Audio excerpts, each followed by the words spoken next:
मुंशी है ना वो हमारे उस्ताद हैं। सच्ची बात है, हमने अपने मुंशियों से बड़ा सीखा है। मुंशी एक बड़ा वाइटल पार्ट है। उसका बुनियादी काम है कि उसने असिस्ट करना है अपने कौंसल को। कम से कम वकील की फीस के अंदर वो 2-4-5% वकील मुंशियाना की सूरत में होना चाहिए। इंजीनियर कॉलोनी है, वकला कॉलोनी है, तो और भी कॉलोनी है, लेकिन क्लर्क कॉलोनी नहीं है। तो मुंशी को इसके साथ साथ कंप्यूटर की भी ग्रिप होनी चाहिए। अक्सरियत जो है ना वो क्लर्क को कह लो कि इंतहाई हकारत की निगाह से और लाइक ऐसे समझते हैं कि जैसे ये कोई वेरी लो लेवल तबका है। हम तो कहते हैं कम से कम हमारी इज्जत हो, हमारे पास हमारी वर्दी हो प्रॉपर किस्म की। तो मेरा जाती ख्याल यही है कि मुंशियों के बारे में भी एक प्रोफेशनल ट्रेनिंग होनी चाहिए। और मुंशियों को मेल ट्रीट भी किया जाता है unfortunately. The more you serve the more you earn, the more you learn.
मुंशी का जो रोल है वो बहुत इम्पोर्टेंट है।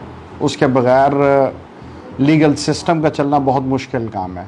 लॉ क्लर्क और मुंशी जो हैं वो एक ऑफिस का, एक लॉ फर्म का बुनियादी हिस्सा या पिवटल रोल होते हैं। हमारा सारा लॉयर्स का जितना भी काम है वो क्लर्क के अगर आप कहें कि बगैर हो सके तो ये नामुमकिनात में से होगा। मैं समझती हूँ कि हम एज बीइंग लॉयर्स मुंशियों के बगैर नहीं चल सकते। मुंशी, हम जब प्रैक्टिस शुरू करते हैं तो मुंशी हमारे उस्ताद भी होते हैं और वो हमारा पार्ट एंड पार्सल है। और जो अपने काम को जानते हैं और समझते हैं वो अपने इसमें प्रोफेशन में बहुत ज़्यादा एक्सेलरेट करते हैं, ऑफिस की मजबूरी बन जाते हैं।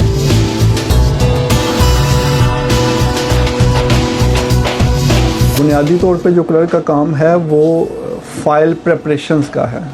फाइल प्रेपरेशन में क्या है कि क्लाइंट के जो डॉक्यूमेंट्स आए हैं उन्हें वो सेव करे एक ब्रीफ में। केसेस की प्रेपरेशन, फाइलिंग, नकलें लेना, everything they are doing on our behalf. So I think they are as respectable as lawyers. Clerk का रोल ये है कि क्लर्क वकील के सारे जितने भी मामलात हैं वो क्लर्क देखता है। हाई कोर्ट में केस फाइल करना, कोर्ट्स में हाजिरी लगवाना और बाकी मामलात सारे जो है नकल वगैरह बनाना, साइल को कोर्ट में लेके जाना, सारा ये क्लर्क का काम होता है। हाजिरी लगाना, डायरी को मेंटेन करना, वकील साहब को फाइलों की फराहमी करना, क्लाइंट के साथ कांटेक्ट रखना, तो मुंशी का एक कलीदी किरदार है इस पूरे सिस्टम के अंदर और उसका बड़ा अहम रोल है।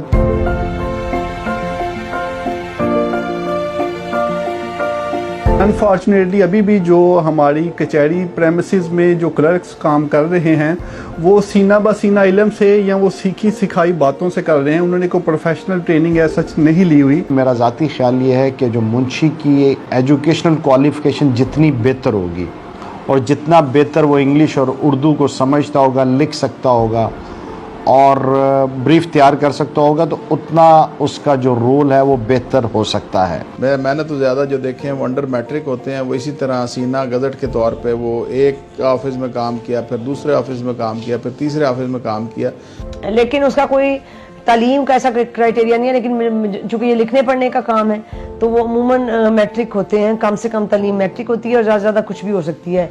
हमारे पास हमारे सिस्टम में कोई ऐसा निज़ाम मौजूद नहीं है जो क्लर्कों की तरबियत कर सके या उनकी कोई अहलियत फिक्स कर सके। ऐसे भी क्लर्क्स को मैं जानती हूँ जो मैट्रिक थे, लेकिन मैट्रिक हैं, लेकिन वो लॉयर्स की रिसर्च जो है यानी सारी केस तो वो निकालते हैं, उनकी रिसर्च सारी वो करते हैं। सो यू कैन अंडरस्टैंड के यानी कितने वो काबिल होंगे। पैरालीगल एक एसोसिएट डिप्लोमा होता है जो 2 इयर्स का है, जो मुख्तलिफ यूनिवर्सिटीज़ जो हैं वो पाकिस्तान में ऑफर कर रही हैं।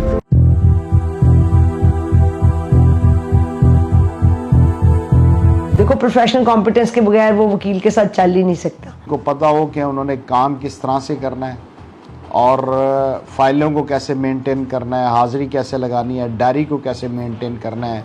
उसका बुनियादी काम है कि उसने असिस्ट करना है अपने कौंसल को जिसके साथ वो जिस लॉ फर्म में काम कर रहा है। जितनी भी फाइलिंग होती है, केस फाइलिंग की, फाइल्स की प्रेपरेशंस की, एक केस फाइल के साथ कौन सा डॉक्यूमेंट्स लगना है, कौन सा फॉर्म लगना है, कितनी कोर्ट फीस लगनी है और कोर्ट फीस के लिए चालान कहाँ से बनेगा, फिर वो कोर्ट फीस जो है वो फाइल के साथ नेक्स्ट किस तरह से होगी, और फिर प्रॉपर जो ब्रांचेस बनी हैं, जो दायरी ब्रांचेस हैं हमारी सिविल कोर्ट्स में, सेशन कोर्ट्स में, हमारी हाई कोर्ट्स में, इन तमाम कोर्ट्स में एक दायरी ब्रांच है। उस दायरी ब्रांच की प्रॉपर वर्किंग है जहाँ पे सुपरिटेंडेंट लेवल से लेके नीचे क्लरिकल जॉब तक, जूनियर क्लर्क, सीनियर क्लर्क, और फिर उसके साथ साथ तमील कुनिंदा ब्रांच है, फिर एलमत के साथ डीलिंग है। ये सारी की सारी डीलिंग जो है वो एक लॉ क्लर्क जिसे हम मुंशी कहते हैं वो करते हैं। आजकल क्योंकि वैसे जिद्दत का दौर है तो मुंशी को इसके साथ साथ कंप्यूटर की भी ग्रिप होनी चाहिए।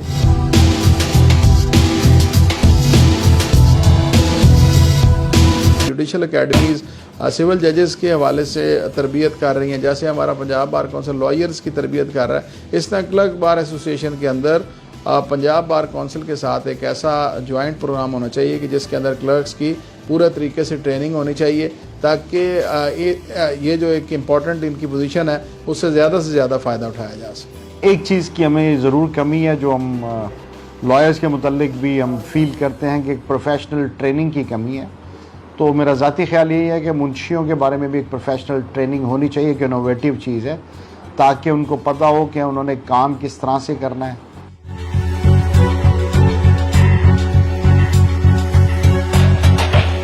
मैं आपको अपना एक्सपीरियंस बता देती हूँ।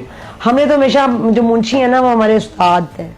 सच्ची बात है, हमने अपने मुंशियों से बड़ा सीखा है। मुंशी एक बड़ा वाइटल पार्ट है और उन्हें अपनी एसोसिएशंस भी बना रखी हैं, और उसके साथ बिल्कुल कचहरियों के अंदर जो मैंने देखा है कि बहुत मुनासिब उनके जो है किरदार है। इसके अलावा एक उनके साथ जो एटीट्यूड है वो सबका अच्छा होता है। और मुंशियों को मेल ट्रीट भी किया जाता है अनफॉर्चुनेटली, और उनको पैसे नहीं दिए जाते, उनसे काम ले लिया जाता है और फिर उनको फारिग करवा दिया जाता है, जो कि ज़रा अनफॉर्चुनेट है, चूँकि वो गरीब तबका है और मीडियोकर क्लास है और वो दे आर फैसिलिटेटिंग यू।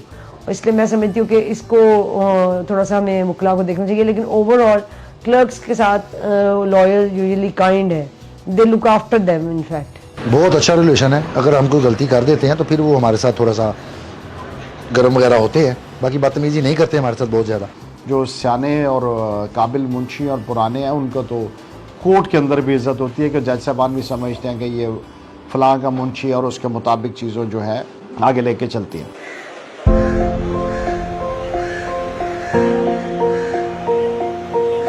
बात अगर ना हो तो वकील का तो एक दिन भी नहीं गुजर सकता। अगर आपको ट्रस्ट नहीं है अपने क्लर्क के ऊपर तो मैं ये सजेस्ट करूंगा कि ऐसे क्लर्क को अपने ऑफिस में ना रखें। यानी ये पॉसिबल नहीं है कि आप ये क्लेम करें कि आप बहुत अच्छे वकील हैं और आपका सारा काम जो है वो आप खुद ही करते हैं, मुंशी कुछ नहीं करता। इस तरह नहीं होता।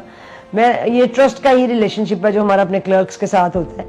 और मैं समझता हूँ कि हम उसी एतमाद की वजह से बड़े लोगों के कीमती डॉक्यूमेंट्स उनके हवाले कर देते हैं, बड़े कीमती दस्तावेज़ात उनकी दस्तरस में होते हैं।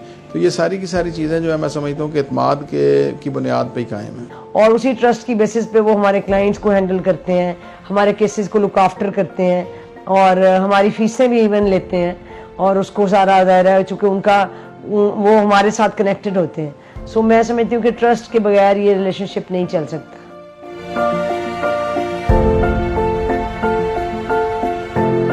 देखिए, मैं समझता हूँ कि यहाँ पे आज तक क्लर्क के हवाले से कोई उसकी बाकायदा फ़ीस वगैरह या बाकायदा तनख्वाह उसकी मुकर्रर नहीं है। बाकी जो है फाइनेंशियल मामला भी ऐसी चीज़ है जिसके बारे में डिस्कशन नहीं की जा सकती, मगर देखें जो एरा है वो सर्विस का है और जो बेहतर सर्विस देता है, आप एक लम्हे के लिए मैं आपसे सवाल करता हूं कि आप सबसे बुरा प्रोफेशन जेन में लेके आए, उसमें भी सर्विस है।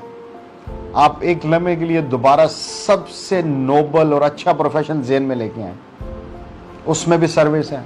अब तो ये टोटल आप पे, आपने कौन सा चूज किया। जब आप अच्छी सर्विसेज देंगे तो उसके अगेंस्ट पैसे लेंगे।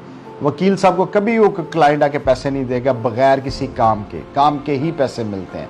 बात तो सच है, मगर बात है रसवाई की कि नॉर्मली हमारे जो क्लर्क हैं वो इसी बात पे होते हैं कि नकलों की सूरत में, समन की सूरत में, इश्तिहार की सूरत में वकला अपने क्लर्क को ख़र्चा दिलवाते हैं और उस खर्चे पे वो अपना सारा का सारा उनका अमल दखल होता है और उसी से वो अपनी ब्रेड विनिंग जो है वो कर रहे होते the more you serve the more you earn the more you learn. हर वकील जो है वो मुख्तलिफ तौर पे हर एक अपना एक पर्सनल अरेंजमेंट है। कुछ लोग केसेस में से मुंशियों को कुछ परसेंटेज देते हैं, कुछ लोगों ने मंथली उनको लगाया होता है और कुछ पर केस के हवाले से अपनी मर्जी से परसेंटेज के बगैर खुले पैसे देते हैं और कुछ खुशी से ही कोई फीस बड़ी आ जाए तो वो वैसे भी दे देते हैं उनको उनके हिस्से के अलावा। सो मेजॉरिटी केसेस में मुंशियों का महाना लगा होता है, मंथली बेसिस पे वो आपके साथ काम कर रहे होते हैं। आपकी लर्निंग का प्रोसेस और आपकी अर्निंग का प्रोसेस, ये सारी चीज़ें इंटरलिंक्ड हैं। कम से कम वकील की फ़ीस के अंदर वो 2-4-5% वकील मुंशियाना की सूरत में होना चाहिए ताकि उनको एक बाकायदा तौर पे उनका रोज़ी रोटी का बंदोबस्त हो जाए।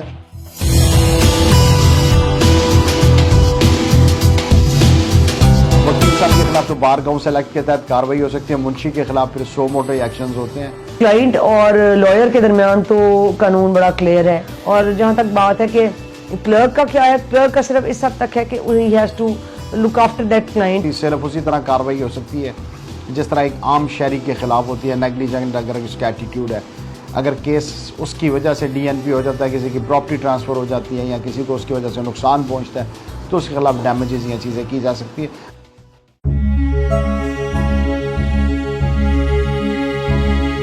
अभी बेहतरीन क्लर्क तो वो है कि जो आने वाले साइल का दिलो जान से बगैर विदाउट एनी लालच गर्द उसका एहतराम करे, रिगार्ड करे। अदलिया के जजेस से लेके अमले तक क्लर्क भाई को रिस्पेक्ट करते हैं हाई कोर्ट में बहुत ज़्यादा। हमारे कई दोस्त हैं जिनको क्लर्की करते हुए 40-45 साल हो गए, लेकिन उनके पास अपने मकान नहीं है। कचहरी में मुंशियों का कोई हाल नहीं है। इंजीनियर कॉलोनी है, वकला कॉलोनी है और भी कॉलोनियाँ हैं, लेकिन क्लर्क कॉलोनी नहीं है। हम तो कहते हैं कम से कम हमारी इज्जत हो, हमारे पास हमारी वर्दी हो प्रॉपर किस्म की। अक्सरियत जो है ना वो क्लर्क को कह लो कि इंतहाई हकारत की निगाह से और लाइक ऐसे समझते हैं कि जैसे ये कोई वेरी लो लेवल तबका है।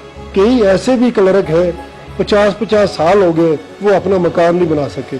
अक्सरियत जो क्लर्क हैं वो बेचारे पार्ट टाइम मजदूरी करते हैं, कोई ना कोई जॉब करते हैं और कचहरी इसलिए कि अल्लाह ने उनका भरम पर्दा रखा हुआ है तो वो छोड़ नहीं सकते। वकला के लिए जी पंजाब बार कौंसिल है, पाकिस्तान बार कौंसिल है, हमारे लिए कुछ भी नहीं है। मेरे ख्याल में 70% जो क्लर्क है ना उनका ये इस कदर पुरसाने हाल है को बेचारे किराया दूसरों से मांग के जाते हैं। जितने इन्होंने सहूलियात वकला साहबान को दी हुई हैं कम से कम उसमें से 50% हमारे क्लर्क भाइयों को भी दी जाए। आखिरी शब है सर न झुकाना लोगों, हुस्न किरदार की शम्मे न बुझाना लोगों, कट गए जो इस अदालत की अजमत के लिए, गली गली में दुरा उनका फसाना लोगों।